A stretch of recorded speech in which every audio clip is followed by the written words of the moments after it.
Brothers and sisters, we made it. We're back. Oh, yeah. We're going to get right to business. The job of getting a job. Obvious title. I'm going to tie it into a bunch of stuff that's going on. Now, I was originally going to drop this to talk about a whole nother situation, but I had got so busy at this other job that I had to postpone it. Now that I'm released from that job, free from that job, I get to actually use my own recent experiences are showing y'all what I'm talking about, the job of getting a job, and then also what the lesson really entails. Because in order to get something started, you have to do something. So it's like building a house, right? Or anything that you want to achieve in this life or that takes time to put together. But we'll use building a house. And the job of doing that job requires you to gather materials you may not readily have, i.e., you need some sort of a mortar, which might be pitch, right on, or bitumen, which is like the resin from trees and certain plants. Um, you need obviously a building source, whether it be stone or wood, right? Or precious metals or animal furs or whatever have you. Um, Twigs and branches, it does not matter. But you have to the job of getting those things, see, to acquire each single thing that you need is a job within itself. You can't even start the process of building unless you have the materials. And that's what I'm talking about, is that the job of getting the job, of getting a job, requires for you to really get out there. One second. Where we at? Chrome tab. And let's share. View in YouTube Studio. Where we at?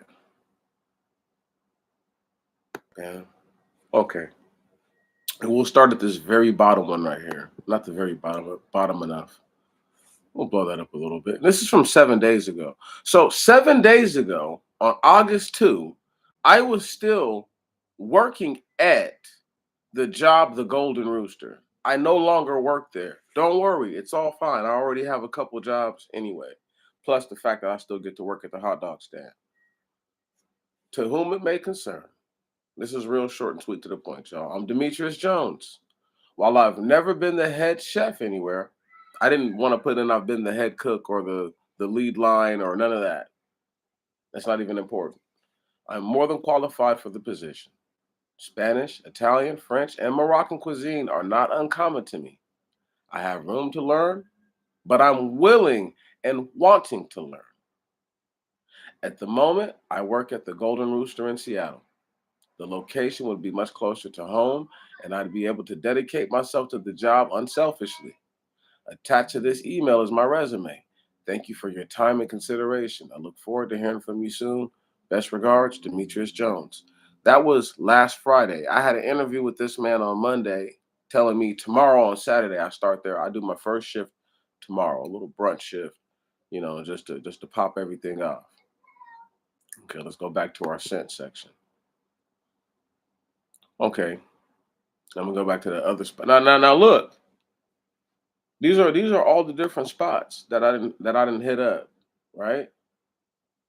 I don't always send a a cover letter or whatever you want to call that, an introductory letter. I don't always send those to people. I typically just send my resume. Swear to God, right on. This is it. This is all the activity they're gonna get from me because it takes a lot of time and energy and effort to get these people just to get back to you. Now notice, I'm showing y'all the job of getting a job. All the other places that I hit up and I just dropped my resume on, nope. Even though I'm showing them that I'm certified. This is me. I'm certified. You know what I'm saying? Bonafide. ABC bartending schools. Upon the recommendation of the facility, conferred upon Demetrius Jones the certificate of bartending with all rights, honors, privileges thereunto appertaining and witness whereof the signatures of the president and instruction are hereunto fixed. Okay.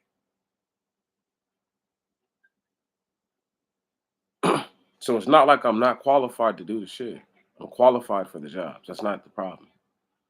But that's not my issue though. Head brewmaster. Now look, proper greetings. I'm Demetrius Jones. I have no experience brewing and don't want to be head brewmaster, but wanted to know if there's room for someone that desires to learn. I can't apply for that job because I'm unqualified, but I still feel the need to reach and seek an opportunity that may lead me to one day being able to. In the event there's not an opening for such a job, I thank you anyway for reading and considering my persons. Attached is my resume. Best regard, Mr. Jones. Blah, blah, blah. Listen, I don't get carried away with the stuff. There's people who will send you a 5 paragraph, I mean, just a straight novella of some bullshit. Now, here we are. This is a scheduled interview from 5 days ago. I already went to the interview. I'm just waiting for the background check to come through.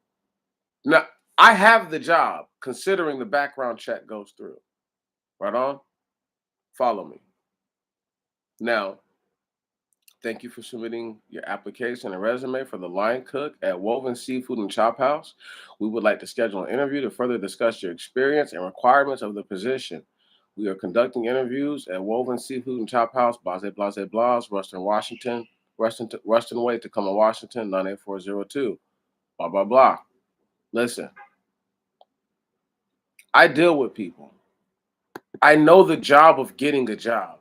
So when I say what I'm saying, I'm going to stop sharing. When I say what I'm saying it to the degree that I know what the fuck I'm talking about. I'm not just saying it to be saying it. Like, there's an effort you have to put in. Me just sending the resume. No, stop. Stop. Me putting together a resume is a job or is a task of its own. Having the wherewithal of what to put on my resume is a whole nother thing. Now, I don't go at every little job like that, but for the jobs that are straight to the point, that's how I go about them. I'm not going to show up everywhere face to face. Now, certain places I do show up in person. Certain places I do show up in full because I would like for them to see and then be able to consider me based on actually seeing me being willing to make myself available. Now, that's not always going to be the case. When somebody's running for president, that's the job of getting the job. That's not getting the job. They're doing the job that will get them the job.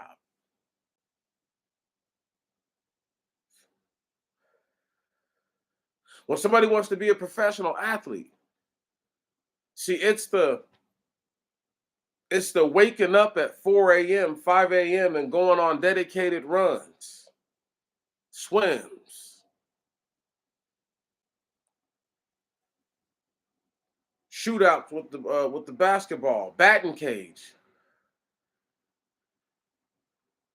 It's the dedication to having a summer job so you can keep money in your pocket and show people that you're a responsible individual. So that way, if you do need wheels, you can have them. You're not asked out. But the job of getting a job is almost harder than the job itself in more cases than not. I don't know how many times I got a job somewhere and I had to oversell myself just to get a job that they would normally give to anyone else. But because I'm black, see, it's just like when dudes don't understand It's hard for them to get it. See, because I'm black, I have to do different shit. I have to commit differently. And they can already sense and feel, I'm not going to say militant energy, but most definitely not having an energy. And I'm not having it. I'm not going to argue with you about your shit in your shit. I'll just leave and get another fucking job. That simple. But the job of getting a job is a job within itself.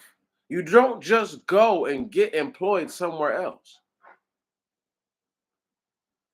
Those interviews I had to go to, I have to show up in person. I have to make myself available. I have to have the clothes and the attire to present myself a certain way that I can be taken serious. The Woven Seafood and Chop House is anywhere from 50 to $100 for a plate, if not more.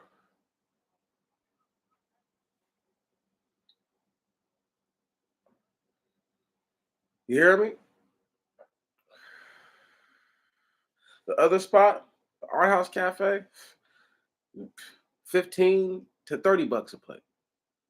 That's the difference. But I'm able to get into either spot. I I was gonna go way back and show y'all. I had a chance to go work at the Marriott, right? But this is way out. The one that's closest to me don't want to let me get on, and the one that's next closest to me don't want to let me get on. But the one that's furthest out from me that's available, y'all will hire me. The fuck out of here. That's the job of getting a job. Now, if I was still driving, I'd consider it. But even then, I wouldn't want to drive out to Northgate, Seattle from where I live for a measly $24 an hour. Not when I can make the same money here in Tacoma doing the same work because that's what they're going to pay you to cook out here. It depends, but I'm making no less than 21, $22 an hour to cook anywhere I show up at. That's just the way it is. That's just the way it is. And if I'm not making a certain level base pay, I have to get gratuities. It's just what it is. I don't give a damn about how many hours you can give me. I need gratuities. I need some gratitude for my work. It's not called a tip. See, people call them tips, but the formal name for a tip is a gratuity. See what I'm saying? If they knew anything about doing jobs and doing work, they would know that. But most people don't know what a gratuity is, so they just call it a tip. Ain't that about a bitch? It's your gratitude for my service, nigga. That's what a gratuity is.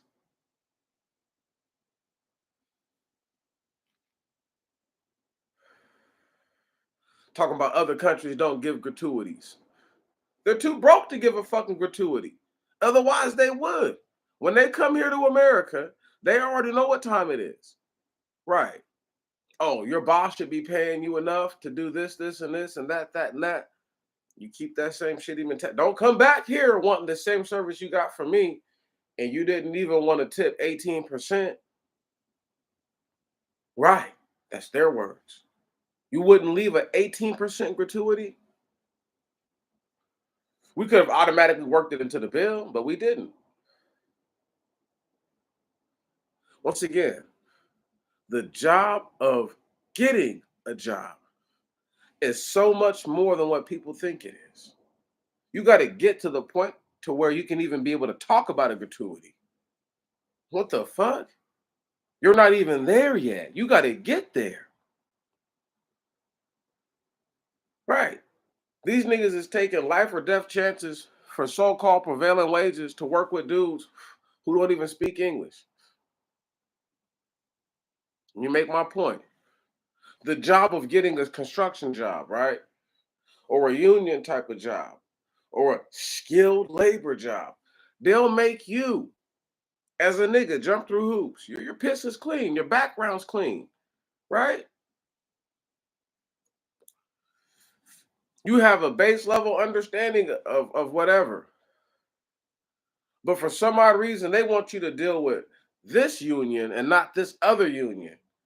So deal with local 252, not local 410. Even though local 410 is the one that you want to work at. They're trying to tell you who you have to deal with. See what I'm saying? Creating a burden for you. All because your address is a certain address. But who are they to tell you? See what I'm saying? The job of getting a job. It's not as simple as people believe it is. See, most folks have to bend over backwards just to keep their jobs. They know they do. Let's say most, I'm talking about 90, 95%. See, it's okay if they just show up and just go through the motions. The job never expected any level of greatness from them to begin with. But that being said, it also doesn't expect stagnation.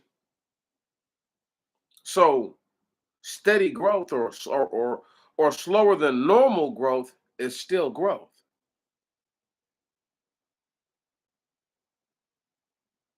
Right. But a but to get to that point again, you have to get there.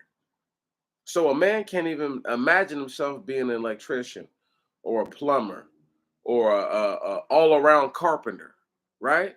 You get what I'm saying?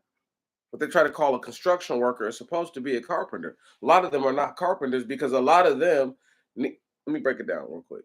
In order to be a true carpenter, you would have to be able to build a house from the ground up with only hand tools.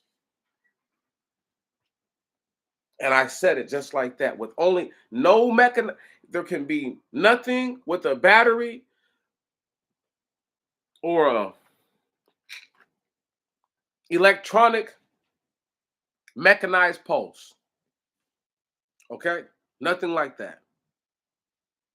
That is operating other than the body of the man or the individual, the woman, possibly, but I'm going to say a man in this situation that's doing that work. So,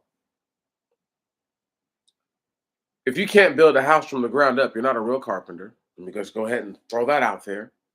I know people that can do that with no kind of drill or nothing. They'll use hand drills and do the work. You know what I'm talking about? The old school shit, like how they used to really do it, how you used to have to do it, which is why that stuff is still standing because it's done by somebody who has a skill that if you don't develop this skill, it'll never manifest and you'll never be able to do this kind of work. That being said, those jobs are not available, right? And when they are available, the job of getting the job, now you have to compete with everybody that looks like you and everybody that doesn't look like you. But for some odd reason, these other individuals who come out of nowhere don't speak no English and claim that they work hard. I mean, all they have to do is say they used to do construction. That's it. Who can't use who's never okay as a grown man. If you've never lifted up and used a hammer, shame on you. You never used a screwdriver, shame on you. You never changed brakes or tried to change brakes or change your own oil. If you ain't never did no lightweight mechanic, nothing ever in your life, shame on you. As a man, if you're above the age of 20 years old and you've never engaged like that, shame on you, my young brothers, my young grown brothers. You need to make it happen. You talking about whatever else you want to do, you need to do some of that. Once again, the job of getting a job requires for you to have a skill set that is unrelated to the job. You will find yourself in positions or things will happen, percolate and manifest, where in which you have to address them in a timely manner and you cannot panic. You must be clear, level headed as you deliver whatever decision it may be. I will give you a prime example. I was working at this place called Macaluso's Italian restaurant. And I still had my car at the time, right? And I'm working on another one. I just, I've been needing time off from all that. Anyway,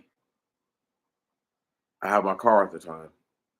There's a leak out the back main faucet. So anybody that's ever worked in a kitchen or seen a professional commercial industrial kitchen knows what I'm talking about. There's there's typically a dish area. You know what I'm saying? They'll call it the dish pit in most places. And in the pit, you're gonna find a sink that has a sprayer on it, right? Almost like a damn pressure washer if the water pressure is righteous. It really is a pressure washer. You feel me? Just on the sink. So now this thing is just leaking. It's just draining water out. It's just leaking. Like I'm talking about they're losing not a gallon, they're losing gallons per minute. And I'm like, okay, tomorrow when I come up in here, I'm gonna fix that. So I'll bring my tools. Right. I'm already got the job. So we're gonna break this down. How this has to do with, you know, why your outside skills will have to they're that's a part of getting the job is because you don't know what you're gonna have to deal with and you need to be able to face a lot of things down, right? Even if you can't do something right then and there, knowing that you will do something and being capable, ready, and able to do it does matter. And so what I do is I bring my tool set, my little Stanley tools or whatever, right? Boom. I go in there and got some vice grips too, because I know that's the one thing I really might need. So I bring a set of vice grips. I had a couple pairs of those and some other stuff. But anyway, I breaks it all down. I take the whole thing apart. I turn all the water off. I breaks the whole thing apart. Boom. Now my man's done already took it apart before I got there. He done fucked with it. That really pissed me off because it's like I probably could have fixed it back proper the right way the first time, but this dude was just doing some illmatic shit. You know what I'm saying? So whatever. But anyway, um, I retension because there's inside of some of the I don't know what you call the whole little spot right there where it actually controls like the water, the little spout or whatever. Not the spout, but the goddamn the water handle. You know, I don't know what the fuck it's called. I can't. I probably do know the name. I just it's not manifesting right now. But anyway, how you turn on the water, right, and how you turn it off. Uh, I takes this whole joint off. I have to retension it because there's a small piece on the inside that I can feel has gotten loose. So when I retension it, I tighten that piece back up. Everything feels tight and snug. I reset it back on. Boom. I set it back in. Bam. I keep the vice grips on it until I get everything right. I tighten it all the way back around with the vice grips holding on to this joint so that way it doesn't re-loosen. Bam. I get it in there snug and then I hit it one time with the vice grips to make sure it's right. Put the little handle back on, turn the water on, everything's running just fine. No more water running out, none of the weird stuff. You know, it just had to be resealed. But anyway, point is this: knowing little things like that, like me, like I pay to live here, so I don't mess with nothing in the apartment. Even though a lot of shit I could fix, I'm not doing that. I pay to live here. Y'all gonna come up here and fix it. Right on. Y'all gonna come up in here and fix it. Now, when I'm at work and I'm actually doing stuff and it's my money's on the line, yeah, I'm a lot more inclined to getting involved in that. When you have renter's insurance and it's something that they've done that's messed up, that you know it's not what you've done because you've maintained what you're supposed to do, you ain't trying to hear that bullshit. But the job of getting a job is exactly that, some bullshit. And sometimes you're gonna have to deal with that in order to be able to get to where you're trying to get, you know. Uh I keep steadily moving myself up. You know, I don't have to work at dive bars anymore, ever again in my life. I don't ever have to work at a dive bar ever again in my life if I don't want to. But they pay me so much money to be there, you know, when you're making almost 30 bucks an hour with tips, you know what I'm saying? It's worth showing up. You know what I'm talking about? It's worth showing up and just being like, fuck it, I'll be here real quick. Even if y'all doing some bullshit. Because at the end of the day, I can't control that. You know what I mean? If somebody owns something, I can't control the owner. They feel like whatever they did is how they got here. So they're inclined to keep that same activity, not realizing this may have been the moment you were supposed to change what you were doing and go in a different direction. But instead you stay doing the same thing. So now here we are, and you're in the same position you were in before, which is looking for quality, righteous workers who just want to be there to work. See, that's another part of getting the job of getting the job is that you have to just want to be at the job to work. Although I want to make money naturally. Why else are you working? That goes without saying. You don't have to tell me you're trying to get paid. But if you have to say you're trying to get paid, it's because there might be people who believe that you don't need to get paid. As a black man, I have to tell niggas shit, I'm trying to get paid. I don't give a fuck what they talking about. Because I already know that they done tried to use niggas before in the past. So once I put it out there, yeah, it's gonna take some fiduciary means in order to have my services at your expenditure. Yes, you are surely correct. You got it darn right, fellow. Shit. Think I'm gonna be the one to go out there and undo what everybody didn't do. Like I'm gonna break it down to y'all. When I was at the Golden Rooster, I was out there. Listen, I made it right. I made it right. I made a wrong situation right. I got my consultant on. These niggas is asking me for ideas and how to do shit and what to do and blah blah blah. I'm representing they shit better than what they were. And truth be told, there was some jealousy about that because I was a better representative than them for their own business. Right on. I was in the neighborhood way before them. When I was a hot dog guy, the people who let me just give y'all some backdrop. So back in 2014, this is how long ago? This is 10 years ago, right? See, I'm a real life staple or anchor out there in Pioneer Square. When people see me, there's niggas who see me, there's OGs, you feel me? Rest the souls of the ones who didn't make it, but the ones who are still out there, they know who I am. You know what I'm saying? Once again, when you really do real shit, when you really put in real footwork with people and for the people, they know who you are. And all you got to do is be in one spot, but you're able to affect their life in a positive way, and you affect it as a positively way as you can. Sometimes people need to be chastised. Sometimes people just need to be cherished and rewarded. Right on? Sometimes they need both. You know what I'm saying? Sometimes they need neither one. Sometimes they just need to be ignored. Right on? It's all you need to know. But anyway, nobody could be open when I was out there. None of those businesses could be open when I was out there. When I was slinging the hot dogs and the damn sausages out there, I was killing them because my cousin didn't want to have chips and sodas. So I'll buy my own chips and sodas and bring them out there and do my own little thing, right? And make it comfortable for the people. I didn't need to get the money off of that because I'm getting hella tips. You know what I'm saying? I'm getting bread. It doesn't matter. It's all the same money. See, when you really make money, you'll understand that it's all the same money.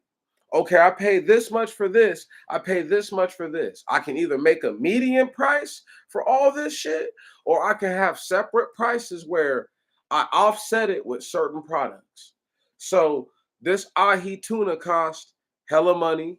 This salmon cost hella money. This halibut cost hella money, but I'm getting this cod and this trout at a good price.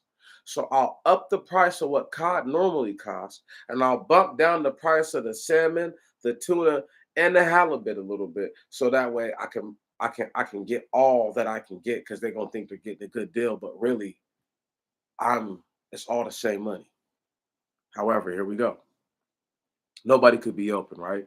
I was like one man army, well, not really a one man army. Well, one man on a mission who had like a small army of people out there on the streets. And I always laugh because these niggas calling them smokers and this and that and this and that. But nigga, I knew smokers who had guns and would knock your whole motherfucking shit off for fucking with me. I saved more than one life. Once again, I just save people's lives all the time out there. Cause niggas would be talking crazy to me and these niggas would be ready to put their ass down. Right on? I'm feeding them, giving them money, bringing them clothes, like doing shit for them. What are you doing for them other than talking shit to them, talking crazy to them? Now you want to talk crazy to me too. Fuck around and this fuck around and be your last day on this bitch. So hey, and they don't care, and they gonna do it with a smile on their face, right? So why dudes is out there wilding out? I have no idea. And this isn't even me flexing. This is just me telling the true stories. I built this shit up for years to be like this. No business could be open. No, not one. The only businesses that could be open were the club and the store across the street. Everybody else would close no later than midnight. Everyone else. The hot dog stand was the place. I was just too filthy. $5 hot dogs, you couldn't beat it. And if I was out there, it'd still only be $5. We would have kept the price the same, changed a couple of products, people would have been just fine. Still $5, you can't complain. You're still getting the all beef, you're still getting the spicy Polish, you're still getting the veggie dog. Right on, we just changed up the bread a little bit, or changed up, whatever a little bit. Killing them. Right. Now you get a whole meal for $10. You get the soda and the chips. Yep, for $10. You know what I'm saying? Yeah, that's how we doing it. Killing them. Right. But ain't nobody ain't nobody there with it like that. See, I was there with it. I had the whole concept already down. And I know what people like. And I can get you in and out the line. I can get a group of 5 people, and I'm not exaggerating. I can get the so once again, the job of doing the job I've already set up, right? Because that's part of the job you have to set up to even be able to sell. So I've already done the job of doing the job, and I've already got enough material or supply cooked. I can throw down the 5 dogs, imaginary, and bam, and I've got the bread poured out on the grill. Boom, and we go through it, warm it up, talk. I shoot the jargon for a second, and now here goes the 5. Bam, cream cheese and onions. Yep, cream cheese. Onions, that's one. Thank you. Boom. Come on, next. Cream cheese and onions. Yep. Boom. Thank you. I swear to God, I'm moving that fast. I'm not bullshitting. Like I'm not bullshitting. Like I'm killing this shit out here. Like there's nobody's doing that better than me. I ain't never met a street vendor colder than me as far as like real efficiency. I don't do all that fancy trick shit, nigga. You want to get in and out this bitch? I got you. At all. I ain't doing no dumb shit. I got gloves on and all that shit. And if I don't have a glove on, the only hand I don't have it on is the hand that I have tongs with. I'm not touching anything with that hand. On other than the tongs and maybe a handle to some cream cheese. At all. But that's it. I'm not I'm not touching anything with this other hand. There will be a glove on this other hand though that is holding whatever materials, even if it's just wax paper. And legally I don't have to have a glove on if I use the barrier system. I don't have to have gloves on either hand if you're using the barrier system. See, I know the shit. I know what the fuck I'm talking about. But anyway, the job of getting the job. All these little things that I know that a nigga might not know, they'll tell me that being a hot dog guy is easy. It's like, yeah, you've never had a line of 500 people staring you down. You've never had thousands of people come at you in one day. You've never done it all by yourself. So it's easy to say that. Niggas that talk about being a burger flipper. Okay, I want you to go to McDonald's and work the busiest time of day. That's it. Show up and show me, learn all the sets, learn every set for every single thing, learn all the mods, know where everything's at and all the freezers, know where everything is stocked, know how to do your prep. Listen, no, stop it, because they're just a burger flipper. Know how to do everything. And then go work the busiest shift. And then tell me if you think they're just a burger flipper at the end of it. Or whatever job you think is hella easy to do. You know what I'm saying? Like any job where you're physically involved. Go do the job first. I mean, and then do it to the highest level where niggas is like, man, it's too bad you don't work here for real, man. That kind of shit. And if it takes you more than one shift for them to want you to come back, then you'll understand my point. There's people who are literally like capable of doing a great deal of more than what they're doing, but they stay where they're at. And they allow for a place that might not be able to function to function. But people don't even look at it like that. They're so logistically unsound that they don't even understand the concept of the job of getting a job. Years ago, And I'm talking about at least 5 or 6 years ago. I must have been eating and drinking, talking to my boy Dre. And he said something to me, man. He said there was a homeless dude who was hungry, and bro bought him something to eat. And the brother was telling Andre afterwards, like, thank you, man. And he was like, and the brother was pretty much in so many words, people always talking about, you need to get a job. And he was like, man, I gotta worry about eating first. I gotta feed myself. I can't just go out here on nothing and go get a damn job. And it's so true. Like there are so many things that go into your ability to get work. But the first and most important ability of you getting the job is being willing to work.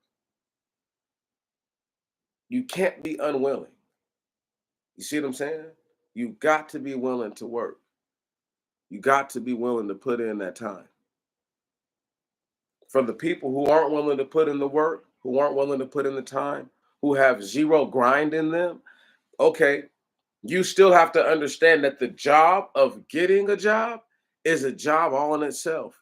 And if you can't honor it like that, you're probably going to be the one person, you're going to, not the one, but you're going to be one of them people who's really pissed off in the end. And I'm talking about, oh, how they fucked you over or how they didn't give you a chance when you deserved a chance. I hear all that. What frustrates me is that we live in a land where people choose to be malevolent and not benevolent. It's a choice.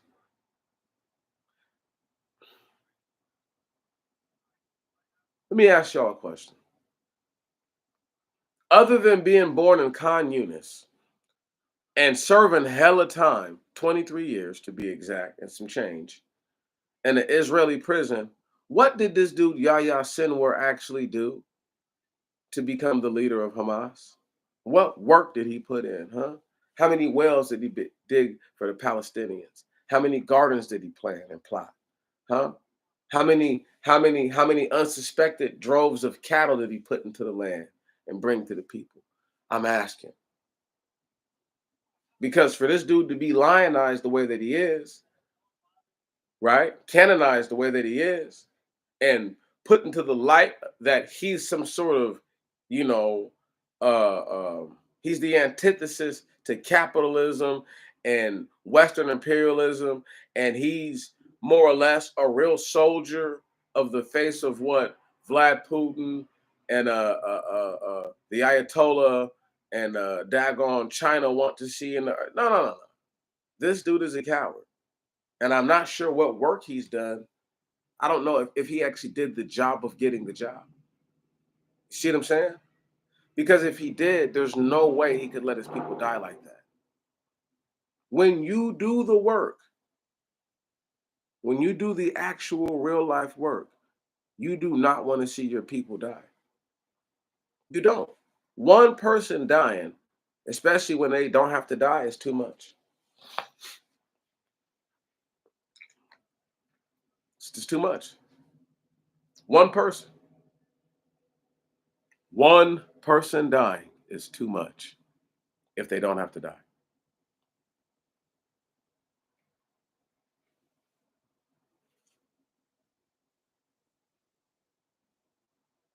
He's so cowardly. He's let 80, 90,000 people get killed or they're going to die easily.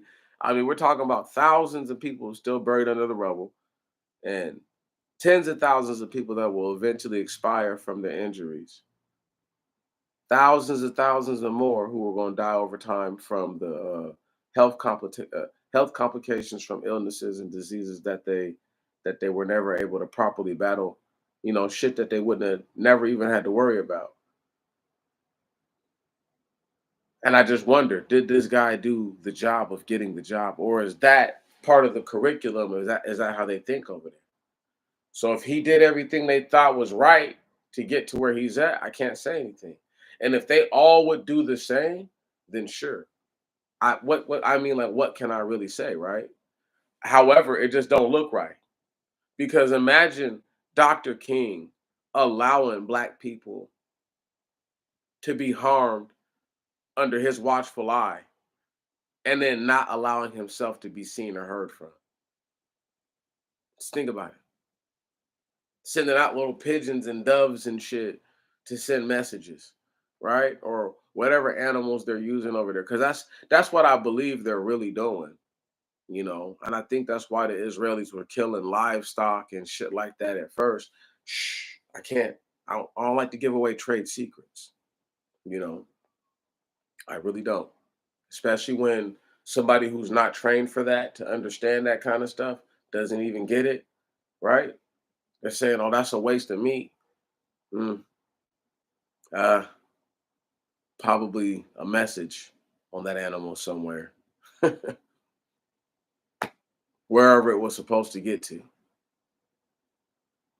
You never know. You just never know. Also, another thing, when you're in the midst of looking for work, don't ever get discouraged. You have to do confidence exercises. Confidence exercises are, i.e., share again with you, so that way you can see this. This is a confidence exercise. Just sending to people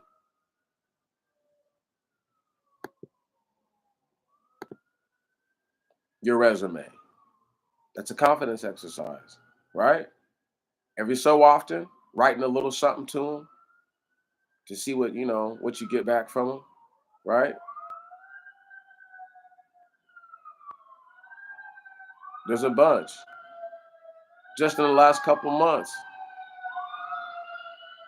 you seeing 1, 2, 3, 4, 5, 6, 7, 8, 9, 10, 11, 12. I mean, look at that. From August 2nd, right? I knew I was going to be up out of this spot, right? By the second. You see what I'm saying? Well, really by the first, I had went through some weird stuff uh with one of the owners the day before where I just felt like he was just doing too much and I called him Captain Micro, right? And he didn't like that. You know what I'm saying? And so the next day he was up in there doing some weird shit again, you know. Just a weirdo, bro. Dude is a retard. He can't help it. But that's the thing though, is he didn't have to do the job of getting a job. He was born somewhere where the Americans give them certain preferential treatment, right? Uh, all they have to do is be willing to come here and do whatever they're told to do. And they got people who are already here. So if you got a cousin and a cousin and another cousin, so I'll use my family as an example. I have a I have actively right now in the hot dog game for sure 3 cousins. Randy, Lewis, Tommy. Okay? I'm not talking about niggas who work with them. Talk about just who are owners, right? Out here. Boom. Randy and Lewis started this shit together, but they started it way back in the day. And my uncle Willie was in on the game, right? Now my uncle Jack and my uncle Kenneth, rest his soul, they all sold hot dogs at one time. All of them were all doing this all together at one point. Most of my family has went out there to sell hot dogs, sausages, pizzas, all kinds of stuff. And that's done general catering where we just cooking regular food, greens, cabbage, macaroni, blah, blah, blah, blah, blah. Like I really have like a family of like chef like people. You know what I'm saying? Like we really get down like that. So it's different for me. But I'm using them as the if I don't have so for example, I've gone shopping before. I've done all the work that you would have to do, right on. I've had to deal with the city, tax and licensing, the fire department, the health department, right? The police. Okay. You see what I'm saying? I've dealt with it. So I understand the job in and out. But let's just say I didn't know it, right? And let's just say I didn't have any idea about the job. We would have to say, okay, Meech, did you do the job of getting that job? And that would be a righteous question because then you'd be able to say, well, man, really, that's just nepotism. But I'm trying to say, like, there's a lot of people that are ingratiated into nepotism, that are able to become what you would call successful, but without that catalyst, without that platform, right? That what you call it?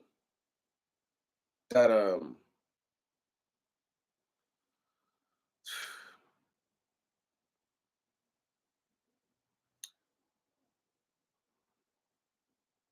it's like a sequestered festering of events where it's made like this, okay?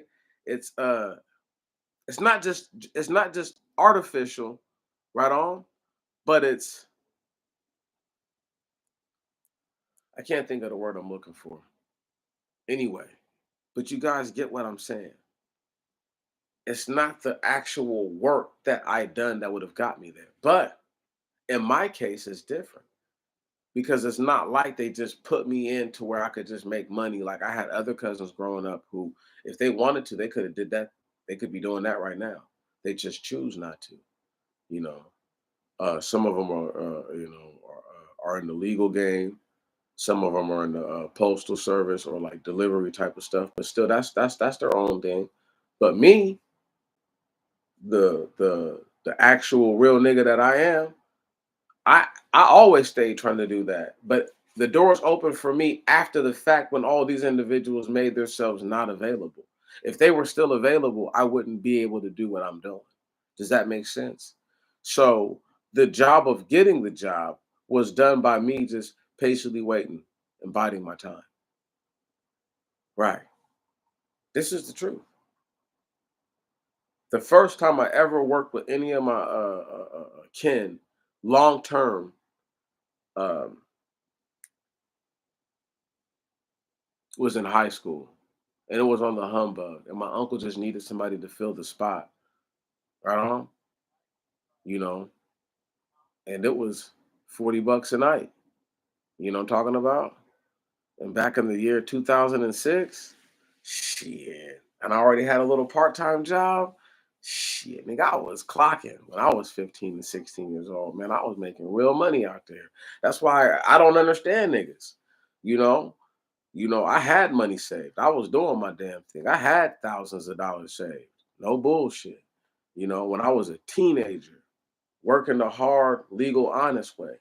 So I don't, when niggas have to sell crack or they have to sell meth, you know what I'm saying? Or they have to push these blues nowadays or whatever the fuck they selling, and the fetty, you know what I'm saying? Right? The fentanyl, right? You know what I'm saying? All that bullshit. When they have to do that, I'm just looking at them like they don't understand the job of getting a job because they would have to walk away from all that and dedicate themselves solely to just getting a job. That's it. You can't say you're not going to work for the white man. Yes, you are. How much you're going to work for him depends. But if you sell dope, you work exclusively for the white man. Okay, you think the cartels could really just start selling dope? Why weren't these dudes selling cocaine thousands of years ago? Selling it. Why is there no documented ventures of like, guys from like Central America coming up here and doing business with like the other tribes and stuff like that and bringing them the cocaine? No, we you got to be realistic. But that's the world that we're in, is where people are not realistic. They're able to be um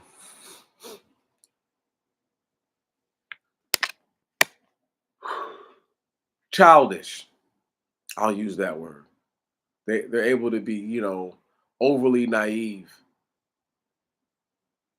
There is work to be done to get a job. It's not just feeding yourself long enough to get the job.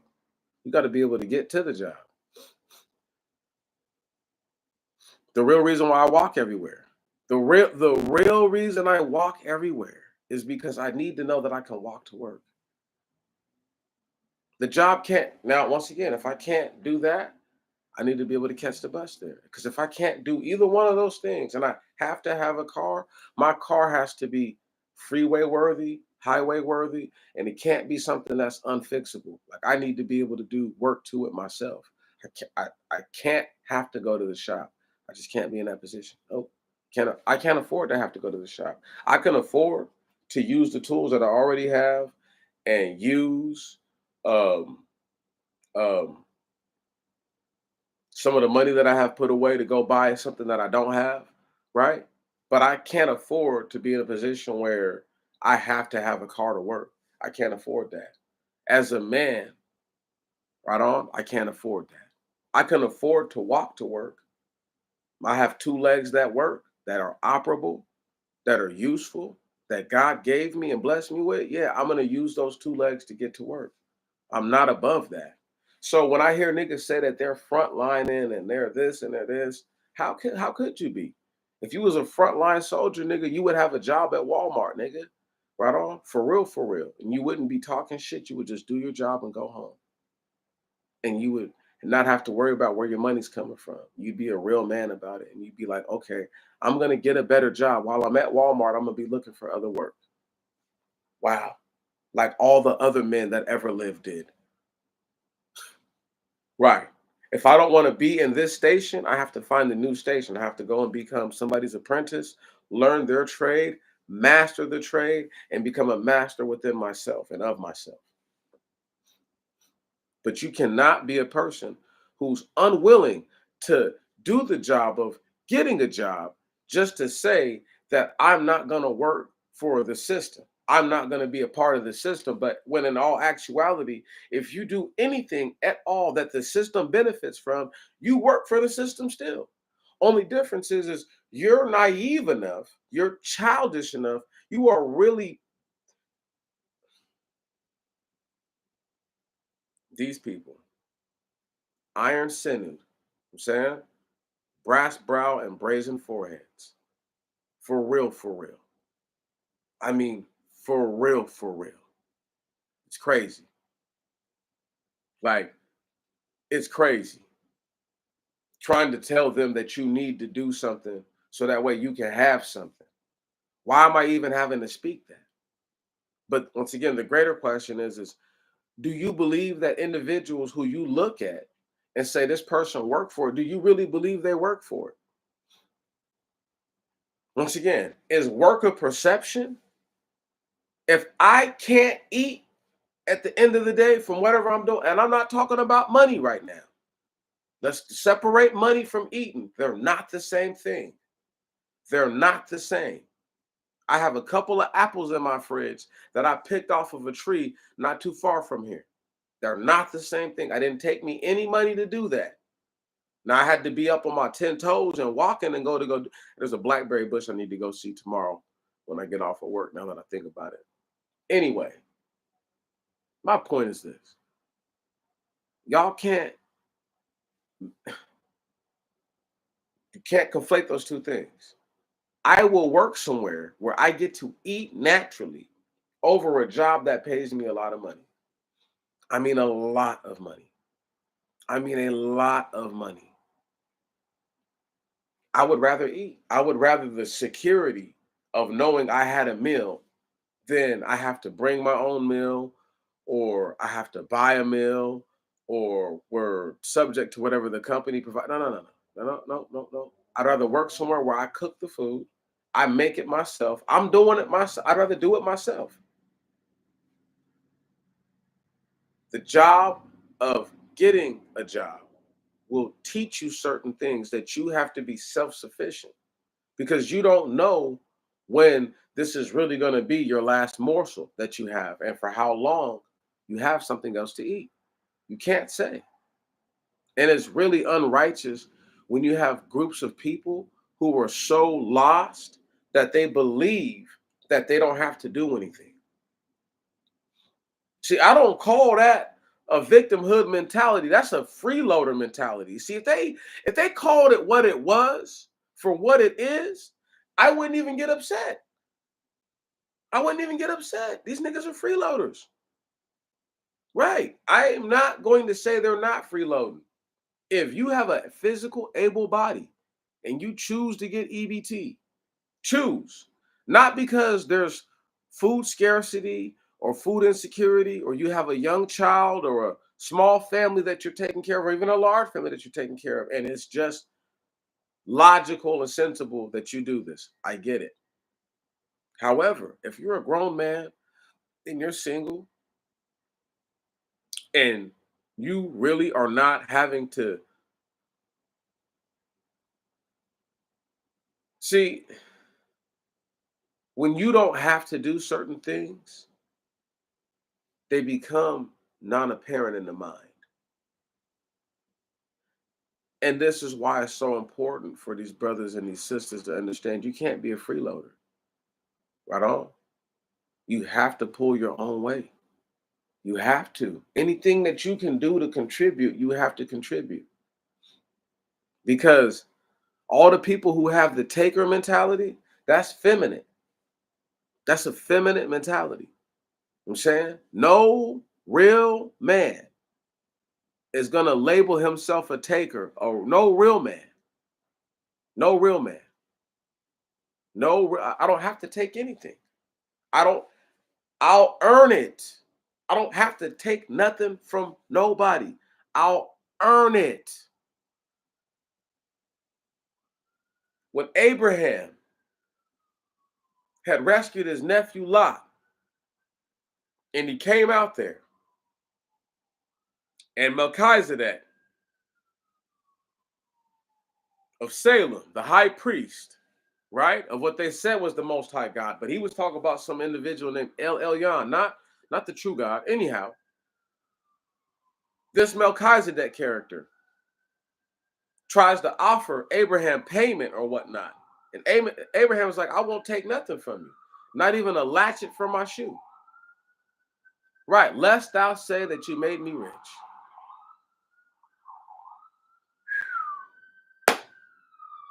Right.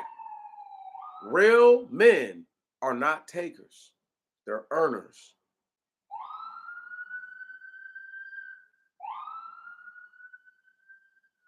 Right. Real men are not takers. They're earners.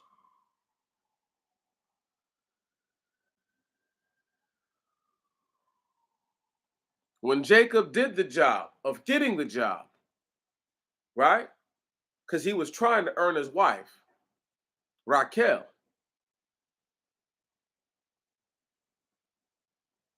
I know people call her Rachel, but I'm I'm I'm of the school of thought her real name is actually Raquel.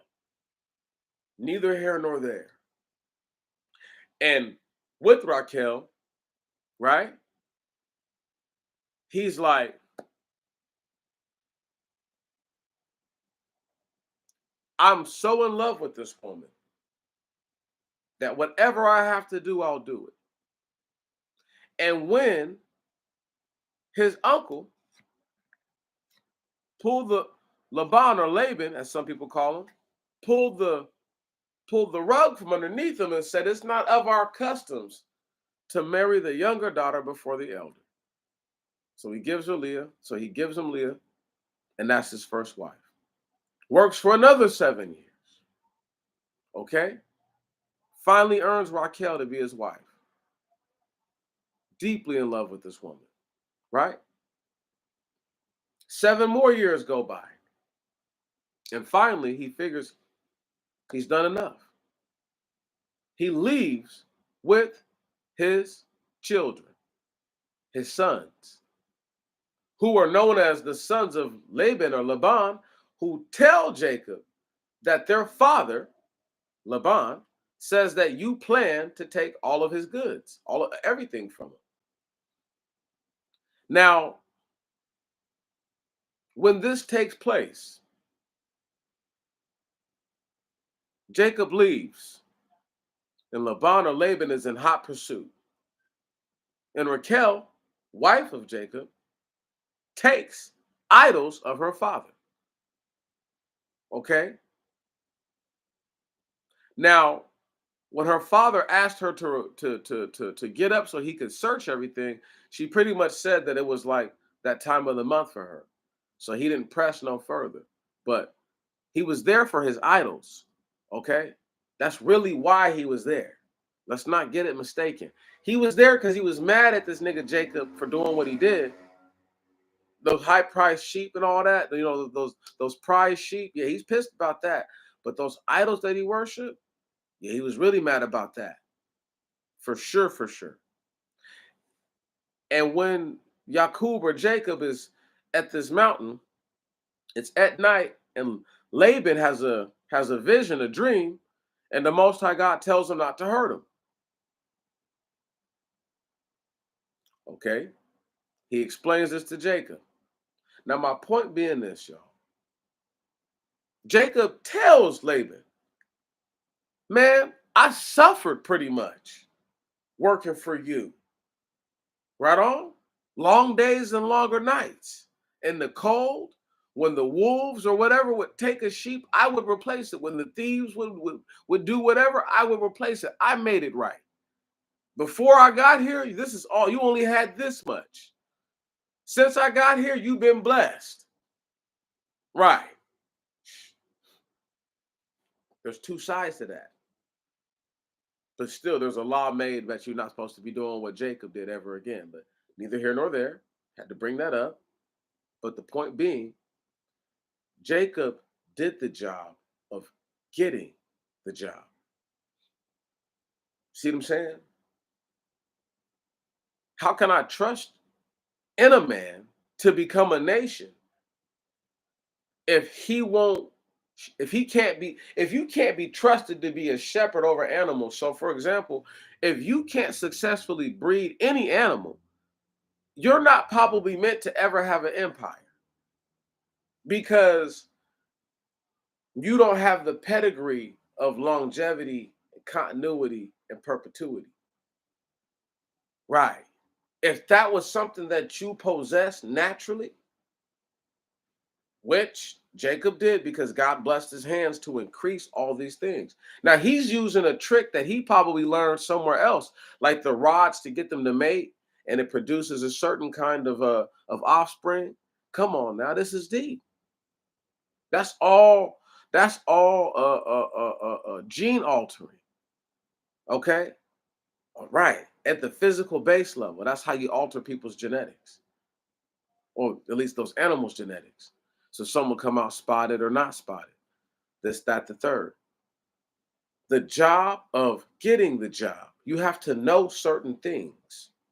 You have to understand certain things. That's what I was breaking down earlier, is that you have to have knowledge that's not required, but it most definitely is useful.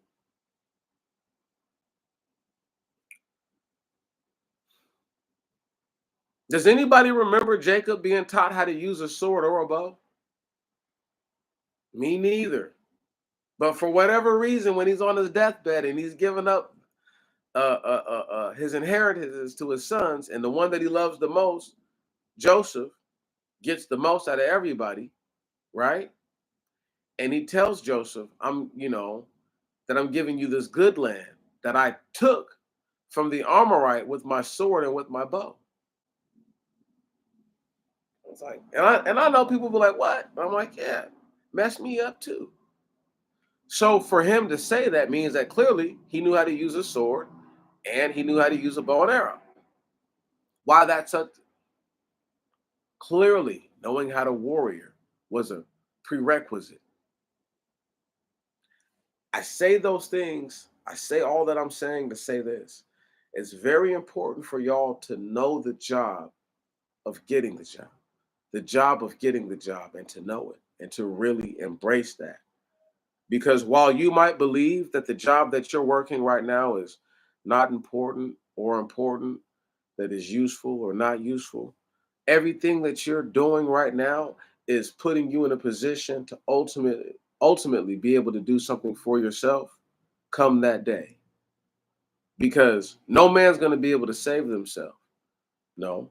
But you're still going to need to have to move and run and wherever you need to do to get to where you're hidden, right? Like you're going to have to do something to get there. It's not just going to happen for you like that. And God said he's going to protect his people, no doubt.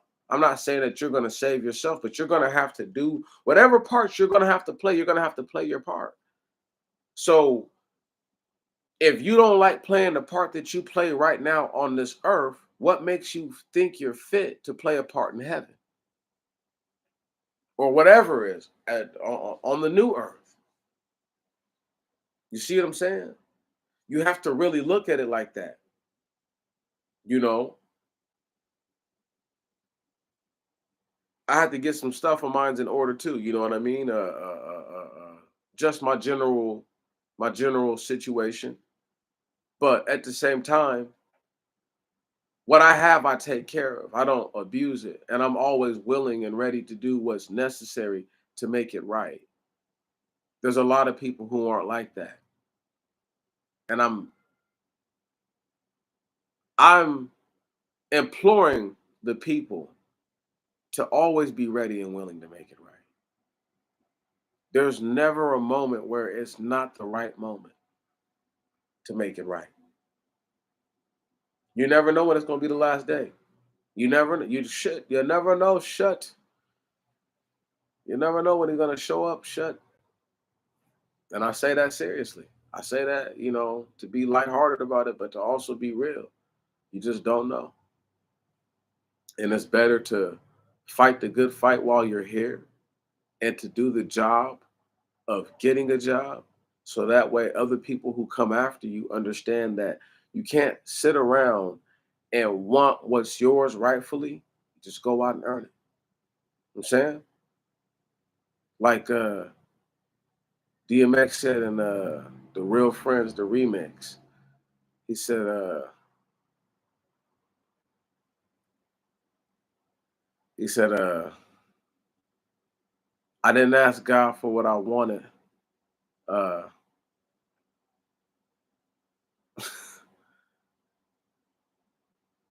I'm saying I didn't ask God for what I wanted. He gave me. Okay, He gave it to me when He felt like I earned it. That's not the exact, but that's what I'm saying.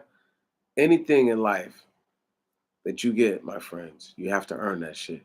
You can take whatever you think you can take, but at the same time, it can be taken from you. The same way that you get something is the same way that you lose it. If you get it fast and loose, you have to be willing to lose it fast and loose. If you work for it and it comes the slow, hard way, you have to hope that you lose it the same way. Slow, slow. I had to earn this shit the hard way. I'm about to lose this shit the hard way. They're gonna have to be right. They're gonna have to really work for this bitch.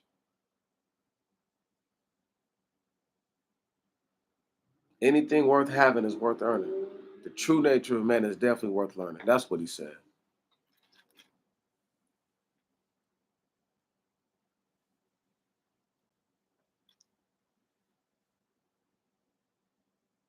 I waited till he felt like I earned it. Then he gave it. There we go. Ah, that's what he said. I'm just remembering the verse in my mind right now. But it's just one of those things. If you are not willing to earn your shit in this life, you don't deserve nothing. Period. At all. A whore thinks she earned it because she laid on her back. It's like, whatever. A thief thinks he earned it because he didn't get caught and he had to take a chance. Whatever. Did you do some kind of so called work for it? Sure. But did you truly earn it? That's perception. My perception is no. No. Because you can't naturally get what you got by doing that all the time.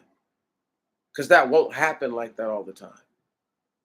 So if a chick who's a real life prostitute, a whore, and she makes $400, $500 per John, comes up on what she calls a trick, right? But this nigga's willing to give her $3,000 for a night. Did she earn that? You hear what I'm saying? Did she fucking earn that though? No. Like, that's what I'm saying. Like, at some point, you have to be realistic with yourself. If a nigga boosts purses and he steadily stay robbing old women, and today he robbed an old Asian lady, and in her purses $7,000 cash. Did he really earn that? No. There's no, now once again, perception on different people. Some people gonna say she earned it by being there, by grinding it out, or by not quitting. But the same money that she got from this dude for one night, she could have earned herself and earned it. And it's hers, and she's not taken away from herself to have it. See what I'm saying? But instead, we got a situation where people literally they're just mentally ill. They're literally mentally ill. So they tell themselves because they acquired something that they somehow earned it. That's not how it works. Did you do a little work for it? Some evil works. Yeah. But did you do, yeah, yeah. You did some evil works for that. I'll say you did some works for that. But did you earn it? Nah. Because you can't get that every time doing that same activity. Otherwise than that, I would say, yeah, you earned it. Right. Like I said, she typically gets $500. What, she didn't earn 3,000 because that's on some humbug. Right. She charges this. Doesn't mean she earned it. That's her price though. But he offered her this. Okay then. So the job of getting a job is much more difficult than what they have to commit to. All they have to do is be willing to be evil. That's it. As long as they're willing to be evil. Evil people don't want to suffer consequences. Let's go ahead and straighten that shit out right now. When they talk about a real nigga, they're not real because them motherfuckers don't want to get caught. They don't want to do no time. Right. Why would you cover your face up when you're murdering and killing somebody if you didn't give a fuck about getting caught? Why would you go out of your way of not getting caught if you weren't worried about getting caught? But they so real though. Neither here nor there. But that's the idea that I'm trying to convey to people is you have to see it for what it is as you do whatever you're doing. But at the same time, the job of getting a job is something that's so delicate and it's so overlooked because most people don't have to work. They have a job where they don't do shit. Or they're able to weasel their way out of their responsibilities. The people that work for a living that actually do real work, they know exactly what I'm talking about. They know it. They know this to be true. They know it. They know it to be true. They know I'm not tripping. They know I'm like, yo, when I say that, that's real. Right. Imagine being somebody that has to that's the steam fitter, pipe fitter, right? That's just I'm talking about back in the day, not today where they just get a backhoe right on, you know what I mean? And just backhoe a whole bunch of it out, and now you got to do certain kind of digging. You know, they hit this bitch with the jackhammer, depending on where they're digging at, because sometimes all they got to do is just break soil and then get to working. But this is back in the day, man. We need pickaxes, we need shovels, we need hoes, right? We need all that shit. It's real work. It's real work. There's a reason why those dudes was built like Teenage Mutant Ninja Turtles. Were there's a reason why they was built like that. All of them, all those type of dudes from back in that time, all those dudes who did that kind of work. There's a reason why back in the day, dudes who were built on a railroad were built like that. There's a reason for it because they actually had to do work. You see what I'm saying? But because you have so many people who have a job and a profession where somebody already did all the real hard work and they don't do no hard work. You know what I'm saying? They're not engaging in work that's going to transform their body. They're not. So that's like a real baker back in the day. A real baker was probably one of the strongest dudes in the whole village and the whole kingdom back in the day. Your head baker, like your number one dude, who's like, 45, 55 years old, that dude's strong as fuck. Don't ever get it twisted. Anybody who's ever kneaded dough and did all that kind of shit. You have to be so strong to do that stuff. It's not even funny. But people don't have to do no work now. The machines do all the work for them. So they don't even understand the job of getting a job because somebody that they know might have a car that they can get, or they'll just go rent the car, right? And then they'll drive around in a rental. And I'm not knocking them. I'm just saying I'm breaking it down to you though. They're not as equipped as I am to continue on working. Let's say if all transportation were to not be here like the way it is, or just natural disaster happened or something like that, right? I'm not so far from anywhere that I work at that I'm just asked out. You get me? I'm not. So I can just walk. I could drive to either one of these places, but I could always just walk. I'll be just fine. A 40-minute walk is not going to kill me. A 40-minute walk is not going to kill me. And a 20-minute walk is not going to kill me. An hour-long walk is not going to kill me. Right on? That's just the hour that out of my day I have to be willing to sacrifice. And it's not even a sacrifice. It's good, healthy physical stimulation.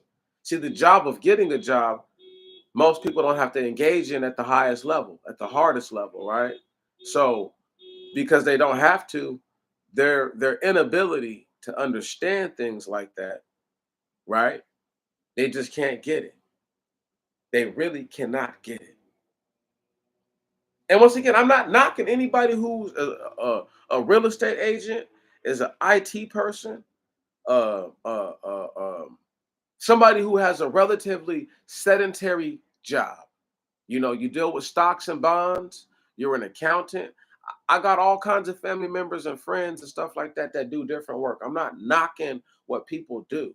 What I'm saying is this, though, is that if the job that you have, you're not engaged in physically, you can't understand certain parts of the job of getting a job.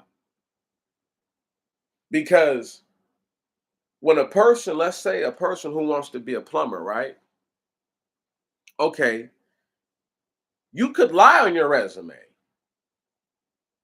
but once they see what you physically look like and they're like, oh, this dude's not going to be able to do this job, that's it. That's it.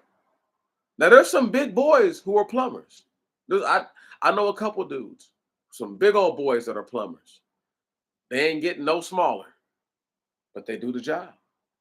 They don't make excuses, they make it happen. So it's different. But there's a lot of other people who would be the same size as these dudes trying to get that same work, lied on the resume. It's going to show.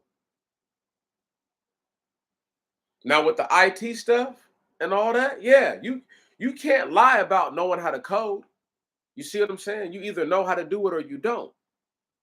But those are things that you'll be instantly exposed. Right.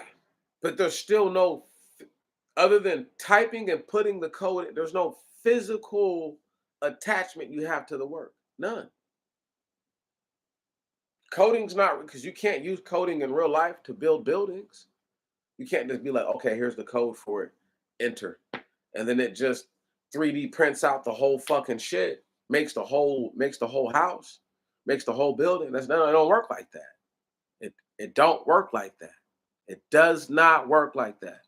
So because it doesn't, I have to say that their usefulness is limited. Right. An accountant they're a useful being while there's a need for money. If there's no need for money, they become instantly useless. Just like that. Right. Who the fuck is gonna want to watch anime or cartoons or movies when they're starving? None of that shit's even important. When you're at a certain part in your life, once again, that's why I said what I said about food earlier. Because it's the easiest thing for me to relate to people. I know for a fact nobody wants to go hungry for a long period of time. Even if they know that they'll eventually be able to eat again, they don't want to be hungry for a long period of time. Why would they? Naturally, why would they? I don't like being hungry all the time. I fast willfully. That's different. When I'm not fasting and I'm hungry, I'm trying to eat something. That's the bottom line. That's the bottom line. And it's not because I said so, it's just because that's what it is for every living thing on this earth. There is not one living thing that when they're hungry, they're trying to keep waiting. But these people are in a position in their lives where the abundance of everything has them so they're literally disillusioned. They do not understand. The job of getting a job takes so much more. And because they'll engage in works of evil and they'll abdicate and they'll extricate, okay? And they'll mitigate the damage done or the harm done to or by their persons to another person's, right? And they'll make it seem as if I didn't do it, somebody else would have. But the thing is, that's not necessarily true.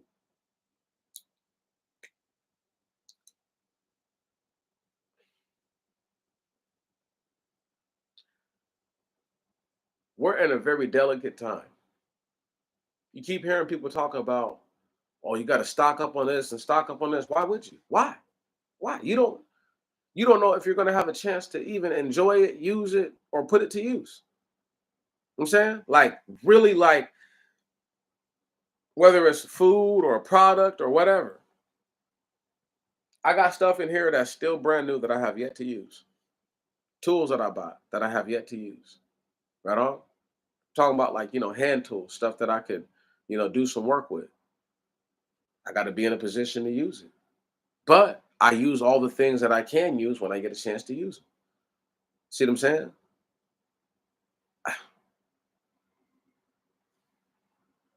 The job of getting a job requires for all of us, not just one of us, all of us, to do the things like knowing better to do better. Like you really have to know better so you can do better. So that means that like I'm not a quitter, right? I have never quit on life. I'm not gonna quit on myself. Anybody who watched the video earlier got to see like, damn nigga, in a week you sent out your resume how many times? And that's not all the jobs that I applied for. That's just all the places that I sent an email to through my email. You see what I'm saying? I applied for other jobs online. They just didn't get back to me. But I wanted to show you. So I started the one spot where it's talking about the head chef slash kitchen manager. I don't even know if I want to even do all that there. I just want to work these two brunch shifts, Saturday and Sunday morning. That's it. You know what I'm saying? That's it. And knock it down. And then I want to work at the other spot Monday through Thursday or Tuesday through Friday. Have a day off in between all my work, or you know what I'm saying? Have a day off in between all the work, no matter what. And that's it. I don't care. I don't care because they're going to pay me because I've done the job of getting a job. You see what I'm saying? I don't ever worry about getting paid. That's one thing I will always tell people. If you know what you're about, like I remember the year 2013, I made a proclamation to myself. This is back when I still believed in New Year's resolutions and shit, right? But I made a resolution that year and I have yet to fall short on it. I said, I will never be broke like this ever again.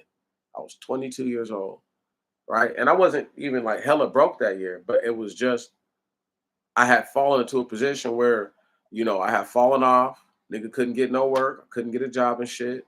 And it was just tough. And I was like, nigga, this will never be, never fucking again, never again. And it has never been like that ever again. I've just been tenacious about it. Tenacious, tenacious about it. I refuse. I refuse. You're gonna tell me no? Okay, that's fine. I'll keep going somewhere until somebody tells me yes. If I got to fill out 500 applications until I get one yes, I'll do it. I'm that kind of person. I can't expect everybody else to be like that. You have to be all about yours. because nobody else is going to be about yours for you. I can't, I could buy you a meal all I want to. I can't eat it for you now, goddamn. You know what I'm saying? You have to chew this shit and swallow it yourself. You have to do something, once again, you have to do something for you. The Most High God Himself He can only do so much for you. He can do it to where I guess He's doing all that for, but is that really you doing it for yourself? Why does He have to do it for you? Why? I'm saying, why can't you do it yourself? He made it to where everybody else could do it for themselves. Why do you feel like you need Him to do it for you? Get up and go after yours. You know, people keep talking about reparations and this, that, and the other. Don't wait for them to give you something that they know that you know that they can't give you. I already been said it. These niggas spent trillions of dollars this year. They should have gave me a whole trillion. I tell no jokes when I say that. I'm all the way serious. Should have been gave me the trillion. Think about all the years. Think about the very first year y'all ever heard me say that, which is years ago, before anybody else even put a price tag on what they were calling reparations, right? No need to thank me. No need to thank me. No need to thank me for for doing that surgery where you do it on the damn twins who were joined at the hip, right? Or twins who were like Siamese or whatever. No need to thank me, okay, for a successful operation. No need to thank me. Thank the Most High God, though. The next time you feel grateful, thank Him. Thank Him for giving lowly nig the mind to speak on these things and to not just sequester them within his own persons and to never have shared them. They were never talking like this until I showed up. I brought out the best in many of them, the worst in a few others. And I watched it happen. And they can say I didn't do it, but I watched it happen. I did the work. You can't tell me every person who's a black man, woman, or child doesn't rate a whole $1 trillion. It's hard to tell me they don't. I mean, I have a hard time believing it. How do you not rate $1 trillion? Rate.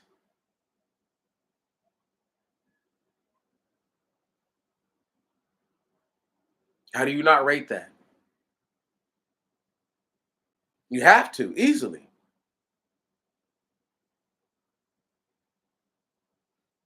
There's so many different levels that make it worth that much. It's the only thing that would show them the devastation and the harm you've done to the people. And not just to the people that are the chosen of the Most High God, but the entire earth. For that matter, let me speak for the earth, the Gentile alike. The harm that has been done to everyone. And the only people that are going to do anything to make it right are those that deserve restitution, repatriation, and reparations more than anybody else. They can argue that it's not true. They can contend that it's not true.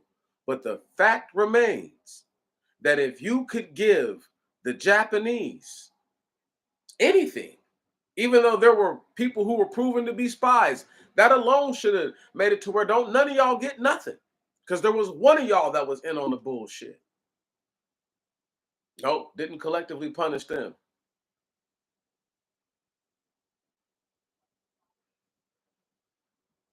No, they didn't. The Jew. I didn't put none of them in no ovens. I didn't gas none of them. I didn't do shit to them. I didn't do nothing to the so-called Israeli. I did nothing to them. I did nothing to them. And I know my people didn't do nothing to them. And I know my grandfather went and fought fascist Italians and whoever else in World War II, fought on behalf of them. So that's bull. That's bull. And to this day, the Italians are only known for spaghetti and pizza, and they should be known for supporting Mussolini's bitch ass. Anyway, neither here nor there. After slavery, restituted, and reparated the slave owners who lost their whole entire livelihood, whose whole entire livelihood hinged on somebody else.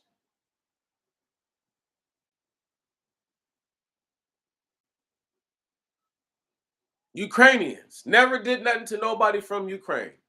I might have squabbed up a couple Ukrainians in my life. I'm not gonna lie, but I ain't never really did nothing. Never did nothing to nobody Ukrainian. Ukrainians. What happens? Sending all my tax dollars, all of them, to Ukraine. Sending all your tax dollars to Ukraine. Yeah. Goddamn. What they called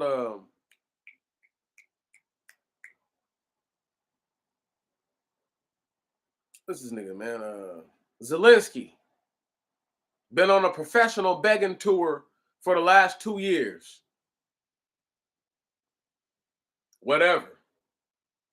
Black people are owed $1 trillion a piece. It's the only way to break all these, to break every nation to where war is the last thing you're thinking about. You're thinking, are we eating beans and rice tonight or potatoes? That's how, not that we wouldn't try to make it to where life would be better than that, but it would need to resemble that. Like, you need to be worried about what you're gonna eat tonight. You don't need to be worried about nuclear codes. No mas. We've seen what they're capable of. We've seen it. Right. Had the nerve, audacity, and unmitigated gall to nuke Hiroshima and Nagasaki, respectively, but didn't nuke nowhere in Germany. Didn't nuke the Italians. Didn't nuke none of the SS strongholds all over Europe, but nuked the dark-skinned brown man mongoloid known as the Japanese. And in some cases, people who were, in other places, still anywhere there's the islands, whether you're Okinawan, whether you're Japanese, and they are different people, they're different people, still affected. Right.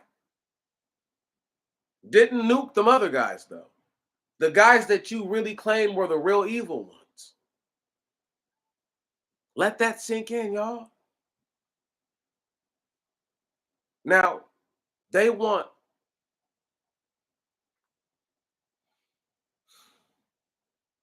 me and you and everybody else who looks like us to believe that we shouldn't get what's ours. We've done the job of getting the job. At this point, they need to recognize we've done it all. What more do we need to engage in or do to prove or to show that not only do we rate this and we're worthy of it, but you need to come up off? Because the job of getting a job, like I said, and the little thumbnail is the perfect thumbnail. Got the white boy with the little sign talking about looking for work. He's not doing the job of getting a job, though. He's wanting somebody to see that and to give him a job, as opposed to going out and earning it. See, he don't really want to work. See, he could get a job somewhere else, making less or doing what he thinks is a lesser job, but he's not going to do that. Right. I just want to work in finance. That's what I went to school for. Now he's living in his parents' basement, mad as a motherfucker, can't get the finance job. So he finds himself at Five Guys, right? But before he knows it, he's a manager. He owned at Five Guys, but he still wants to work in finance. Is he gonna do the smart thing and say, okay, I'm in a management position. I'm gonna use my managerial weight and find my way into finance somehow in this company in Five Guys? I'm gonna tell him that I want to move up, and when I do move up, I want to be moved to this kind of department. No, probably not. Doesn't have the mind to think like that. See what I'm saying? They want to work where they want to work, as opposed to just getting a job that will fulfill you and get you to where you're trying to get to. I'm working at all these different places so I can just learn all. I've been on like a pilgrimage. You know what I'm saying? Uh, a real one. You know, since before my father passed away, I was learning certain skills that I felt that I was either lackluster in or I just needed to improve on so that way I could really move and elevate myself in this food world and use the food to catapult me to where I really want to be. Now I'm at that point to where it's like I know so many different styles of cooking and just culinary. I just understand so much about it that I'm at that point to where it's like I'm not gonna try to force anything to happen. I'll just keep working and the I know people want doors to open up, but I would rather God just build me my own house or show me how to build my own house. Give me the instructions he wants me to follow. I'll follow his measurements and do it that way. Build it on the foundation he tells me to build it on. You know, I don't want doors to open up. I just want to build my own house so that way I have keys to it. I don't have to, nobody has to let me in because I can let myself in. You know what I'm saying? And until people get into that kind of mentality where, yeah, it's nice if doors open up, but it's better when you just have your own. So I'd rather have my own house in that sense, and metaphorically, spiritually, and literally speaking. I'd rather just have my own then, as opposed to me wanting someone to open the doors for me or having to slide into the doors or trying to find a window that's cracked open, you know what I'm talking about? And then acting like I was invited to the party, right? I don't want to have to do none of that. I would rather just have my own then. And I'd rather live in a small house that's nice, right? That it doesn't have all the amenities that this other house has. But you know what though? It's still mine. I didn't have to beg for anything. I didn't have to ask anybody for anything. And everything in here belongs to me. That's where I'm at. And I don't know if people understand that you have to have that mentality going forward. You can't want them to open doors for you. You need to want for the Most High God to help you to build your own house. You need to want your own. You need to stop wanting what they have, and you need to want your own. You need your own. You need your own stuff. It's a must. It's the only way to inheritance is generational wealth. I don't like that word generational wealth because it takes away from what an inheritance is what you need. I need to give my son, right on, and all the other children I'm going to have in this life an inheritance, a real one. Because one generation can undo generational wealth. The same way you earned it is the same way you can lose it. That's the facts. So if you got it fast and loose, you can lose it fast and loose. If you got it the slow, hard way, you're probably going to have to lose it the slow, hard way.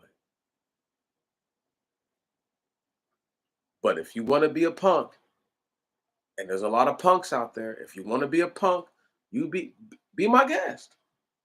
Be my guest. Be a punk if you want to be. And then find out not even the hardest way, but the hard way that you should have just worked for it. And you should have did the job of getting a job in the first place. You got a bunch of 38, 39, 45, 46-year-old grown ass men Grown men with 8, 9, 10, 12, 15 children don't want to work because they don't want to pay child support. But you were so busy, the same energy that you put into chasing after them drawers is the same energy you should have been putting into making sure that you had a good job, making sure that if you weren't gonna have a good job, you had consistent money. Right. Because okay, you don't have a good job, but the money's consistent. So she can depend on you to cause you can put me on child support and fuck up all the money, right on, or you can let me do what I'm doing for you. And we don't get the state involved. See, some females get mad because there's men that are like that. I laugh when chicks be like, "Oh, my baby daddy's a baller," and I'll be like, "What does he do for a living?" And then the bitches get quiet. Right. If you can't tell me what he does for a living, that nigga's a scumbag who's probably going down soon. Can you hear me? How hard is that? Always laugh when these chicks are able to, their life is subsidized by a man that either they did wrong or doesn't want to be with them anymore. It's one or the other, or they both, or the third, lesser likely, they agree that it's best for them to go their separate ways. However, you got a female who's able to get anywhere from, let's say, 500 to $1,000 a month off of one child, even more in some cases. But I'm just going to say the average from 500 to $1,000 a month for a single child. And the only way that that number goes down is if you have more children. That's it. That's it. That's the only way to get them to lower your child support is that you have to. That's why some of these dudes have so many children. It's not just that they're all hella thirsty. That's a part of it. But another part is they realize like, okay, I was paying 400 a child when I had two children. Now I have four children. They're telling me I only need to give them 150 a child. Bad. I'm gonna have three more children, and I'm gonna see how much more down they're gonna drop it. Ignorant nigga shit like that is what the system has had to deal with. Right on? And as opposed to them to doing the job of getting a job, they'd rather do that. Right. But the female's able to have her shit subsidized, so she not really having to do everything she should have to do, which is be responsible and make better decisions. So she's still able to go out there and open her feet for whomever she chooses to, and nobody can hold her to account. You can't judge her because she's God or whatever to these people, or goddess, divine feminine, supposed to be. But yet she's a single mother of four, and none of the men are around. And that's how divine she is. That none of the men want to be around her. Whatever. But the job of getting a job is not what people think it is. I've told them enough. I'm about to get up off this joint in a second. I just have to share it the way that I know how to share the information because there's a lot of people who will lie to you. They don't understand. You got to realize some people have worked the same job for 20 something years, 15, 20, 30 years. They couldn't tell you what it's like to go get different work. They don't know. And that's not a knock on them. God bless them for working at the same place forever and giving one place all that time and energy. I hope they're a grand master of their trade. I'm not being facetious or flippant or none of that or sideways. I'm not being two-faced. I'm not being none of that shit. I'm being hella serious right now. I pray that anybody who spent that long doing anything is a grand master at their craft. If you're not even an expert, I feel for you. I really do. If you're not even an expert, I feel for you. Because you should be at 30 years, 40 years. If you're 58 and since you were 28, you've only worked three jobs your whole life, right?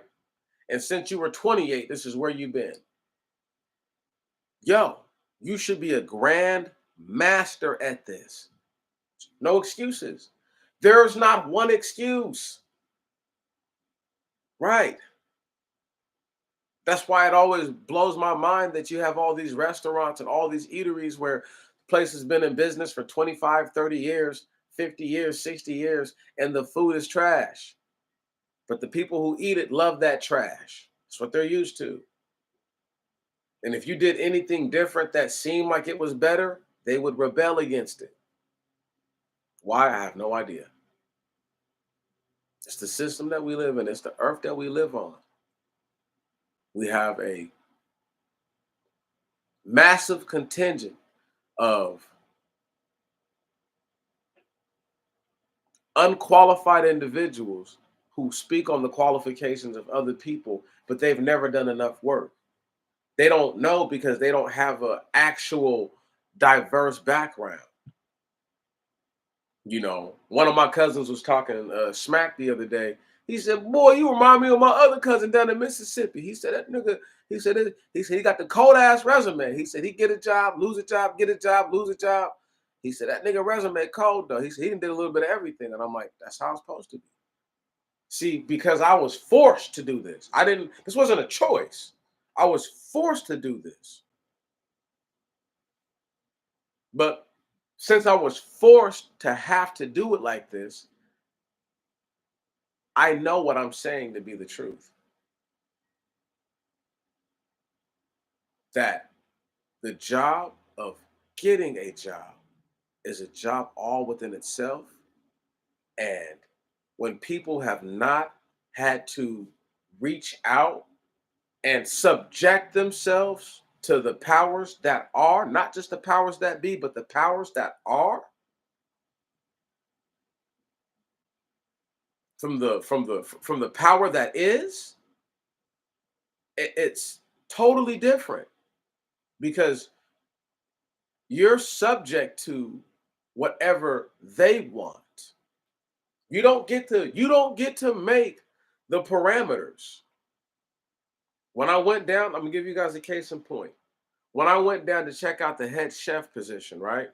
I've been the lead in a bunch of kitchens. I've been what you would consider a head chef in at least two kitchens. Neither here nor there. Not even mad about it. What I'm saying is this. When I went down there, I told this dude, I was like, they're hiring for bartenders, all kinds of shit, right? I told the dude, I said, yeah, I can do everything. I can bartend, I can this. He said, oh no, we're not looking for that right now. Now I wanted to on my phone pull up and show this dude that he was lying. But why would I do that when I just need the little gig anyway? You feel me? I don't really need this job. I just need it to work it. Because I could easily have been in Seattle today, like I was yesterday, like I was the day before that, and just worked out there. It's not a big deal. I'm gonna find money. Right on. I'm gonna go look for it and then I'm gonna put myself in position to get it. That's it. I'm not gonna chase no money down. I'm gonna find out where the money's at and I'm gonna put myself in position to get a piece. That's it. That's all. But yeah, this Buster ass nigga gonna tell me, well, we're not looking for all that. And I'm just like, see, and that's part of the job of getting a job is knowing when not to say certain stuff. There have been times or days in the past or years in the past where there's no doubt I would have pulled up the ad and showed that dude that he was lying and I would not have got the job.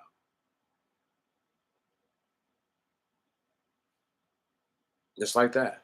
I'll take that 10 hours a week you'll give me because I'm gonna get a guaranteed 40 at the other spot anyway. So it don't even matter. Doesn't even matter. You know what I'm saying? I'll take that little weak ass whatever. Give me that 10 hours, nigga. That's mine. See what I'm saying? Easy 200 bucks. No sweat. For 10 hours of work, I'll take 200. And I'm pretty sure I'm getting gratuities there, tips. So it'd be closer to like 300. For 10 hours of work, I'll take that. You know, I'm not begging nobody for nothing. I'm not asking nobody for nothing. I have people who I hit up from time to time, but they know I'm gonna get them back right. If you send me some money or you do something for me, It's only a matter of time until I do something for you. Even if it's not as much, I'm gonna be thoughtful when I do whatever I do for you, because that's how it's supposed to be. But still, though, I would never allow myself to be a quitter just because things don't go my way. You know what I'm saying? But I've learned how to let that kind of shit that dude tried to pull, like, like, I don't even care. It just doesn't even matter. But you have to get to that point. You have to learn how to be like that. You're not just automatically gonna be like that. I've learned to be like this. This is a learned mentality that I've acquired. And a lot of it is just because I've dealt with people that are older than me, that are less rambunctious. In certain cases, they're less rambunctious. In some cases, they can get just as excited, if not more animated than I do. Uh, but still, I take from them and their life experiences and their wisdom, and I do my best to apply all that I can apply from them to my life. So anybody I talk to, no matter if you're older or younger than me, chances are I've taken something from you that I use every day, or I use every time I get a chance to use it. That's a fact, Jack. That's a fact. And people are like, it's like that's the kind of person I am. I'm not above I'm not above that. If I learn something from somebody, I'm gonna say I learned it from them. That especially if that's who I learned it from, I'm not above that. Why would I be above that? I want everybody, not just to get their flowers. I want them to get their grapes, their apples, their oranges, their rutabagas, their potatoes, their carrots, their celery. I want them to get everything that they deserve in this life. Okay, the emeralds, the carbuncles, the rubies, the topazes, the sapphires, the jades, the amethyst, the Gibraltar, the onyx, right? The silver, the gold, the brass, the platinum. I want them to have all the diamonds, all the precious stones, and all the precious metals that are on this earth. I want them to have it all of it. Everything that they're meant to get a piece of, I want them to get their piece of it. But I want them to go out and I want them to do the job of getting a job so they understand what it's going to take to get their piece. It's not just gonna happen for you. I always believe in hard work. I've never not encouraged people to work hard. I believe in hard work over many things. I believe hard work is better than smart work because the hard way is typically the right way. Almost every time. If you do something the hardest way it can be done, but you know what you're doing and you know that this is foolproof, that's typically the best way to do it. If the smart way has to be fast every time and it means that we might pay for it later, is it really that smart? I think the hard way is also the smart way. It's the best way. You get to, if you don't know what you're made of, when it doesn't really truly matter because it's not a life or death situation, come those moments, you're not going to know what you're made of and you're not going to be willing to take certain chances.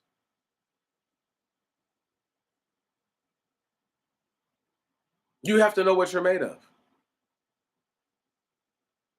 Nobody can tell you what you're made of. I can't. Nobody can determine that. You dictate that. But you have to get to that point to where you at least know. I'm going to ask a couple questions before I roll out and answer these to yourselves honestly. When was the last time you went for a walk in your neighborhood? Can you even walk in your neighborhood? When's the last time you drove yourself somewhere where you could go for a walk? When's the last time you just enjoyed the great outdoors?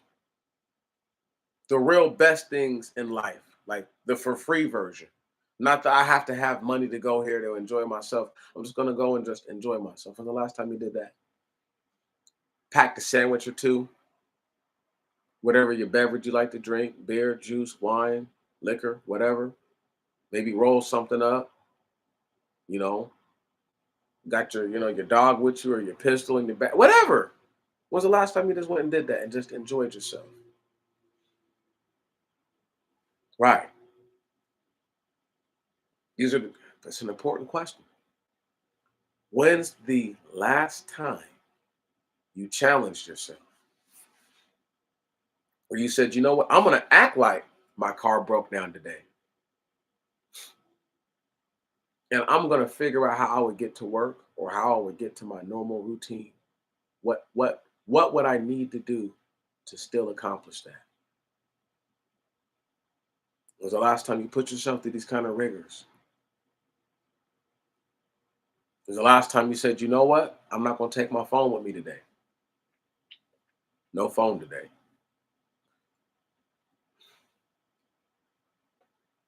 Right. Because that's part of the job of getting the job. That's part of the job of getting a job. Sometimes you're not gonna have the things that make it easy to do what you do, but you still need to be able to function without them and still make it happen all the same. And you also need to know when to take a break and when to relax, when to just treat yourself to the basics of the earth. You don't have to spend $100 to have a good time. You could go spend 13 or $14 at the grocery store, buy a thing of bread, thing of lunch meat, a block of cheese, a single tomato, and a small head of lettuce, maybe a couple tomatoes. Still 13, $14. It depends on how expensive or how cheap things are where you're at. Not cheap, but reasonably priced. Things are at things are where you're at. But even if it's $20, you go and you make yourself a couple of nice cold cuts or whatever you want and you desire, and just treat yourself to it. Like, why people don't do this more often, I have no idea. I live across the street from a state park. Every once in a while, I go buy a sandwich, I get some chips, I get a beer, have a little something rolled up. I just sit at the park. I don't care what the weather's like. As long as it's not pouring down rain, it could be cold outside. I don't care. Right on. I like to enjoy myself. I just want to be outside. I just want to just enjoy the earth while I'm here. That's the job of getting a job, is knowing how to, when to, where to, what to, when to do, and all the other extras, the sugar, spice, and everything nice. Right on. Don't forget your chemical eggs, though. You cannot forget the chemical eggs. I'm gonna say this, and then I'm out of here.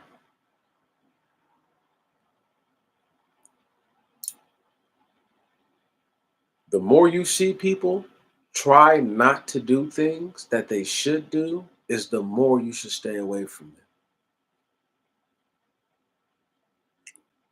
If you got a relative that you love dearly, but they don't want to do right, they've made themselves in their mind a proclamation that I will not work for the white man, or I will not engage in this kind of activity which would be fruitful and beneficial towards me.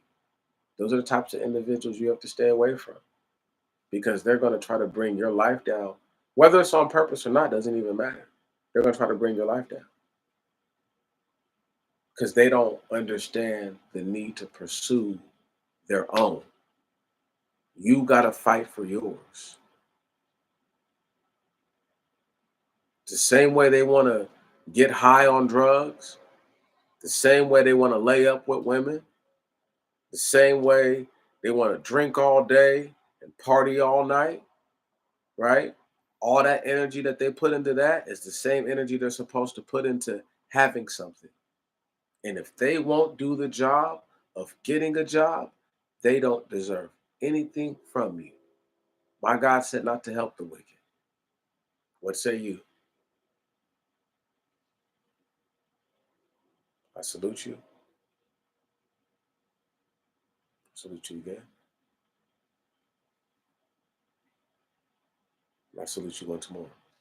May tomorrow be better than today. And may your next week be better than your last.